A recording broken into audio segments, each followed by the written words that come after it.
Anistia sem Bolsonaro é possível? Eu sou André Marcílio, advogado, professor de Direito Constitucional, e vou conversar um pouco com vocês sobre isso. Mas antes, se inscreve no canal, ativa o sino, curte, compartilha, enfim, faz toda essa parafernália para que você receba esse conteúdo na sua casa, facilmente, sem que você precise ficar procurando, fuçando, porque realmente hoje em dia a informação confiável é raro. A maior parte das vezes você está sendo enganado e aqui a gente não engana ninguém. Aqui a gente fala o que está na lei, o que está na Constituição, né? A gente abre a Constituição e lê para que vocês lembrem como um dia foi e para que vocês não se esqueçam nunca de como um dia deverá ser. Bom, anistia não existe sem Bolsonaro, nem com Bolsonaro, nem sem isso, nem sem aquilo, porque anistia não é a favor de ninguém, não é contra ninguém. Anistia é em relação a fatos. Vocês entendem? Não tem anistia com Bolsonaro ou sem Bolsonaro. Isso não existe. Isso é uma invenção inviável. Por quê? Porque a anistia, repito, é contra fatos, é em relação a fatos. Você olha para o ambiente e fala assim, bom, aqui tem um ambiente político, politizado, e vai anistia para todo mundo. Não tem como excluir esse ou aquele. Não tem. Não, veja, olha a anistia de 79, quando houve aqui um regime militar. Veja ali quem que estava dentro da anistia. Tinha assassino, sequestrador, o pior da humanidade estava lá dentro daquela anistia. Por quê? Porque não tem como separar. Ah, não, vou anistiar todo mundo menos o João. Não tem isso. É inviável juridicamente, politicamente, não tem como. A anistia, repito, é sobre fatos, não é sobre pessoas. E se é sobre fatos, não tem como excluir pessoas. E como a gente vai dizer, se é sobre fatos, que os fatos não tornam totalmente alcançável o Bolsonaro? Porque os fatos que estamos vivendo e que politizaram o país alcançaram e muito o Bolsonaro. E como? Talvez ele seja o mais alcançado. Vamos recuperar aqui rapidamente.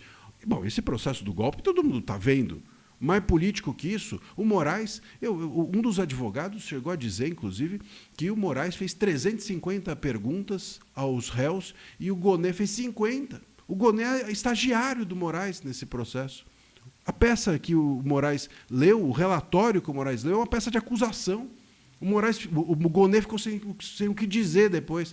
Já tinha esgotado, o Moraes esgotou a fala do Gonê de tanta acusação que o próprio Moraes fez. Como é que essa pessoa pode ser juiz do caso? E depois dessas acusações todas feitas pelo Talhaferro, sobretudo. Quer dizer, não dá para dizer que esse processo não é político contra o Bolsonaro e nem aquele do TSE. Vamos lembrar, hein? O Moraes, o Bolsonaro não se tornou inelegível por esse processo aqui. Por esse processo do golpe que está no STF. Ele se tornou pelo processo que estava na Justiça Eleitoral. Só que ele se tornou inelegível, sabe por quê? O que disseram foi assim, o Bolsonaro, com as suas fake news, a reunião do não sei quê, do embaixador, lembram disso? Pois é, essa coisa toda, eles disseram que impactou nas eleições, decisivamente. Impactou como? Se ele perdeu. Como é que você pode impactar nas eleições se você perde? Eu nunca vi um negócio desse. Olha, eu impactei muito nas eleições. Ah, e ganhou de quanto? Não, eu perdi. Pô, então não impactou, cara. É um negócio que nem é jurídico, é lógico. A gente está aqui no terreno da matemática, da lógica, do óbvio, de quem não é muito burro entender. É difícil não entender um negócio desse. Impactei pra caramba nisso aqui. Ah, nossa, então você ganhou de lavado. Não, eu perdi. Pô, então não impactou. Enfim, a gente fica até meio exaltado, porque, pô, é um negócio que é difícil de engolir. E óbvio que isso, portanto, é um fato que vai ser alcançado, que precisa ser alcançado pela anistia. Não tem como excluir o Bolsonaro da anistia. É que nem fazer um carro sem roda. Eu inventei um carro sem roda, eu inventei um avião sem asa. Não voa, não anda, não é carro e nem é avião. Anistia sem esse ou sem aquele, nem é porque é o Bolsonaro, é sem qualquer um. Sem esse ou sem aquilo, não é anistia. Você pode inventar outra coisa, mas anistia não é. Eu vi já, então, saiu na nota na Mônica Bergamo, falando assim, o STF não vai aceitar uma anistia com Bolsonaro.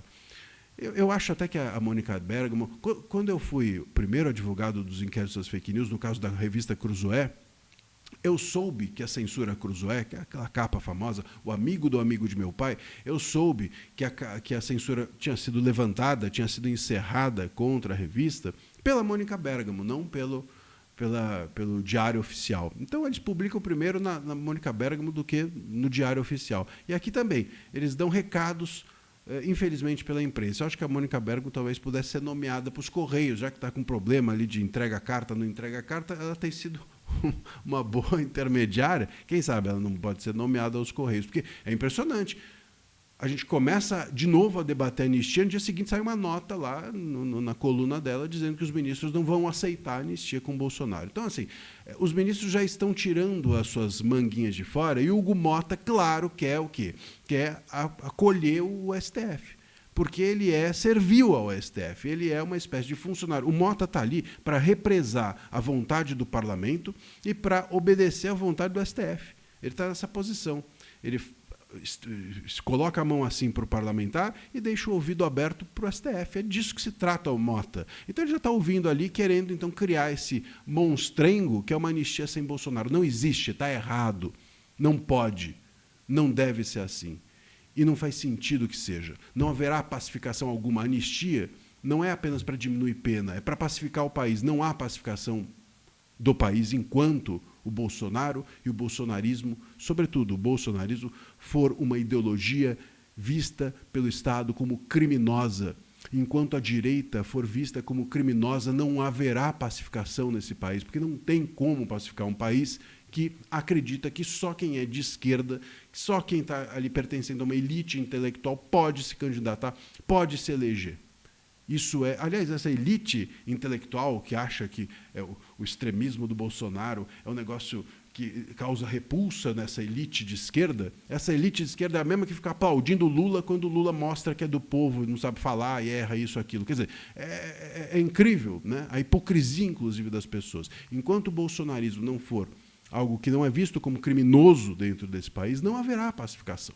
Então não tem como nem anistiar e nem pacificar o país sem permitir que o bolsonarismo esteja no tabuleiro político, no tabuleiro eleitoral. É isso. Se você gostou desse vídeo, curta, compartilha e um abraço.